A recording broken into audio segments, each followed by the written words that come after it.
আসসালামু আলাইকুম, welcome back to my channel. রিফ্রেশমেন্টের জন্য আমরা সকালে কিংবা বিকেলে দিনে একবার হলেও চা বা কফি খেয়ে থাকি। তাই খুব সহজে এবং মজাদার কফি বানানোর একটি রেসিপি নিয়ে আমি হাজির হয়ে গেছি আজকে আপনাদের সামনে। চলুন দেখে নেওয়া যাক কফির এই রেসিপিটি। প্রথমেই আমি চুলায় দুধ বসিয়ে নিয়েছি এবং দুধ পর্যাপ্ত পরিমাণ জাল দিয়ে ঘন করে নিব। দুধ জাল হয়ে ঘন হতে হতে বেশ কিছুক্ষণ সময় লেগে যাবে। এর মাঝে চলুন আমরা অন্য প্রিপারেশনগুলো দেখে নিই। এখানে আমি একটি বাটি নিয়ে নিয়েছি, তাতে দিয়ে দিচ্ছি 2 টেবিল চামচ কফি এবং দিয়ে দিব 2 টেবিল চামচ চিনি।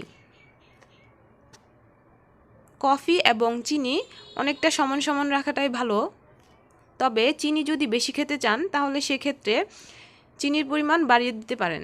তারপরে দিয়ে দিব হালকা কুসুম গরম পানি।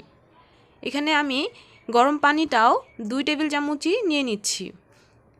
এখন আমি সবগুলো উপকরণ চামচের সাহায্যে খুব ভালোভাবে মিক্সড করে নিব। ততক্ষণ পর্যন্ত আমি নাড়াচাড়া করতে থাকবো যতক্ষণ পর্যন্ত চিনি গলে মিশে না যায়। চিনি কফি একসাথে যখন মিশে যাবে তখনই নাড়াচাড়া বন্ধ করে দিতে হবে।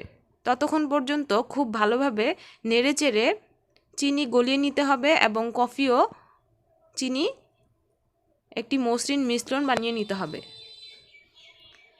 চিনি গলে গেছে, কত সুন্দর একটি মসৃণ মিশ্রণ তৈরি হয়ে গেছে। এ পর্যায়ে আমি পাশে রেখে দিব এবং আমার এখানে দুধও জাল করা হয়ে গেছে। এখন দুধ নামিয়ে নিয়েছি। তারপরে চিনি এবং কফির যে মিশ্রণটি নিয়েছিলাম তা কাপে নিয়ে নিব।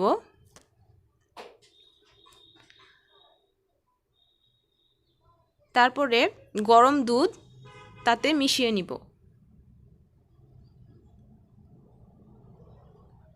আমি এখানে গরম দুধ কফি এবং চিনির মিশ্রণের সাথে অ্যাড করে নিচ্ছি। এভাবে করে যতটুকু পরিমাণ আপনি বানাতে চান ততটুকু দুধ কফি এবং চিনির মিশ্রণের সাথে দিয়ে দিতে হবে। একইভাবে আমি অন্য কাপেও দুধ ঢেলে নিচ্ছি। এই পর্যায়টা একটু দ্রুত করতে হবে, কেননা চা বা কফি তো আমরা অ্যাজ ইউজুয়াল গরম খেতেই পছন্দ করি। তাই যদি বেশি লেট করা হয় তাহলে ঠান্ডা হয়ে যাবে এবং কফি খেতে মজা লাগবে না। রেডি হয়ে গেল আমার হট কফি।